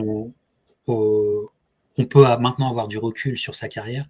Et c'est une carrière qui, pour un Français, pour nous, c'est une carrière qui a de la gueule, qui a de la Ah gueule, oui. et qui est finalement d'une autre dimension. Je ne dis pas que les autres sont en dessous, je dis simplement qu'il a réussi à insuffler un souffle différent qui fait, et tu connais le concept de mon émission, Greg, qui fait qu'en fait, on vient de vous parler de la carrière de Jean-Marc Mormec, mais on vient de vous donner aussi les arguments pour que Jean-Marc Mormec soit un prétendant à l'intronisation au Hall of Fame. Je ne sais pas ce que tu en penses, Greg, mais quand tu regardes Ah, ça serait énorme, hein. Le dossier Mormec est béton pour être, ne Ouais. serait-ce que dans la liste, tu sais, les écrivains, les journalistes ont une liste de nous et ils doivent en cocher 3 chaque année. Ouais. Et parfois, la liste change. Moi, je pense réellement qu'il faut parce que c'est très américain le fame. Et donc, s'il n'y a pas de, tu sais, Ouais. s'ils sentent pas qu'il y a un petit engouement sur un personnage, ils pensent pas le mettre dans la liste. Mais mon mec euh, aurait vraiment toute sa place dans cette liste pour être voté. Alors peut-être il serait, je pense pas qu'il serait intronisé facilement, mais pour être dans la liste de Non. vote, oui, oui, oui, oui. Et finalement, Malheureusement, vas-y. Malheureusement, le problème, c'est que aujourd'hui, dans son propre pays, seulement 7 ans après la fin de sa carrière, 7 8 ans après la fin de sa carrière, il est déjà oublié. Tu vois, donc je pense pas que Bon, les Américains vont penser à lui alors que son propre pays l'a déjà oublié, tu vois. voilà, voilà, c'est tout un sujet que je suis content que tu sois avec moi, Greg. Euh, Moi, je pense que euh, il faut que Jean-Marc Mormec soit au moins éligible au Hall of Fame parce qu'en fait, il a un dossier de Hall of Famer. Donc, il ne faut pas qu'on s'en prive. Ouais. Voilà. Et autre chose, comme tu le dis, alors, il est tant oublié que ça, Greg. Tu m'étonnes dans ce que tu dis. En France, le nom Mormec commence à Après, être oui, oublié. c'est vrai que c'est vrai que c'est vrai que si demain je mets un article sur lui sur mes réseaux, beaucoup de gens vont commenter en disant oui, c'est un grand champion, oui, si, oui, ça, tu vois. Mhm. Mais franchement, honnêtement, t'en entends plus vraiment parler, tu vois. Oui. Et là, tu vois, je me dis que pour le public français, je me dis qu'il faut, et c'est un sujet que j'ai déjà lancé sur ma page, je pense qu'il serait important.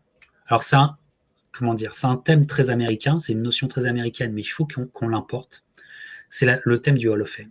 Je pense qu'il faut qu'on fasse, alors on l'appellera peut-être pas Hall of Fame, si vous voulez un titre français, on peut faire comme les Québécois, le temple de la renommée, mais il faut que la France, la France de la boxe, érige un Hall of Fame, même symbolique.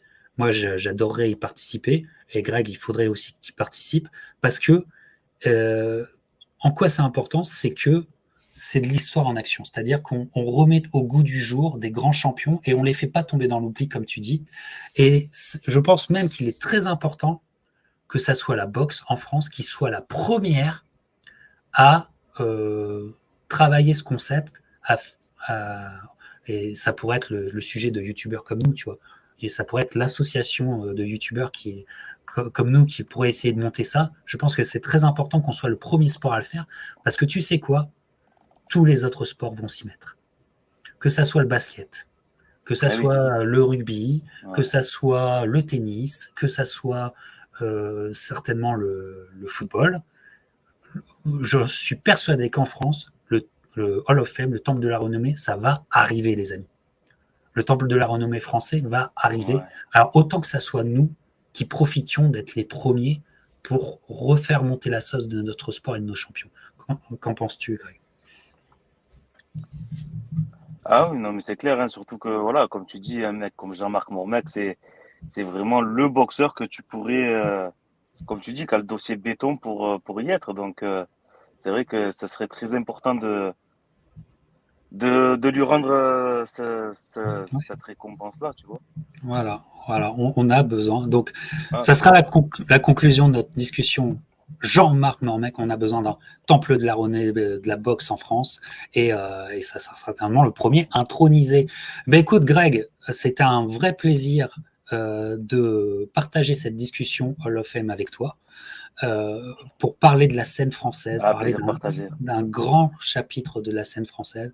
Greg, que vous pourrez retrouver évidemment sur tous les réseaux. Greg, as-tu peut-être des annonces pour ton public de nouveautés ou de choses? C'est le moment promo. Fais-toi plaisir, il n'y a pas de souci. Non, moi, voilà, les gens, ils peuvent, s'ils ont envie de me suivre, ils peuvent me retrouver sur Instagram, ceux qui sont sur Facebook, mais non, sinon, il y a pas d'annonce. Moi, Et comme sur je t'ai dit la YouTube. dernière fois, moi, je suis Et là sur et YouTube aussi, je me Greg. prends pas la tête. Et sur YouTube, mais Mais, j'arrive pas à être très actif sur YouTube. mais tu as, ta chaîne et allez voir la chaîne Go Boxing Me Ouais, j'ai ma aussi chaîne, ouais. sur YouTube. Effectivement. Eh ben, écoute, merci encore pour Mer- cette belle discussion. Et puis, nous, les Merci pirates, à on se toi. retrouve Merci à toi. bientôt. Merci à toi, Greg. On se retrouve bientôt, les pirates, pour de nouvelles discussions Hall of Fame et une qui va concerner une soirée de Jean-Marc Mormec. Ah, où il était en sous-carte. J'en dis pas plus. Je n'en dis pas plus. À bientôt, les amis. Restez branchés sur les réseaux pour Greg et pour le capitaine. On se retrouve bientôt. Merci, mon Greg, et merci à vous. Ciao.